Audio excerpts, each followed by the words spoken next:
Exodus 2. New International Version. The birth of Moses. Now a man of the tribe of Levi married a Levite woman, and she became pregnant and gave birth to a son.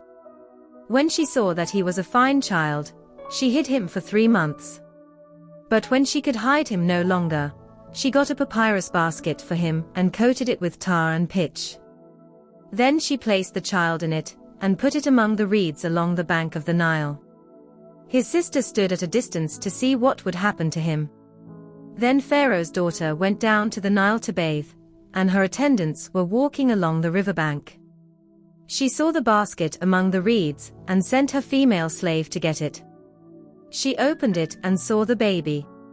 He was crying, and she felt sorry for him. "This is one of the Hebrew babies," she said. Then his sister asked Pharaoh's daughter, "Shall I go and get one of the Hebrew women to nurse the baby for you?" "Yes, go," she answered. So the girl went and got the baby's mother. Pharaoh's daughter said to her, "Take this baby and nurse him for me, and I will pay you." So the woman took the baby and nursed him. When the child grew older, she took him to Pharaoh's daughter, and he became her son. She named him Moses, saying, "I drew him out of the water." Moses flees to Midian. One day, after Moses had grown up, he went out to where his own people were and watched them at their hard labor. He saw an Egyptian beating a Hebrew, one of his own people. Looking this way and that and seeing no one, he killed the Egyptian and hid him in the sand. The next day he went out and saw 2 Hebrews fighting.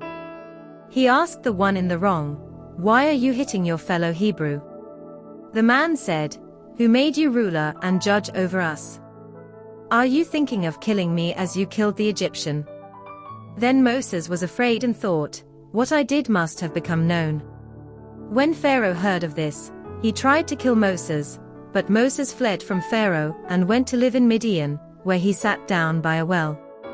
Now a priest of Midian had 7 daughters, and they came to draw water and fill the troughs to water their father's flock. Some shepherds came along and drove them away, but Moses got up and came to their rescue, and watered their flock.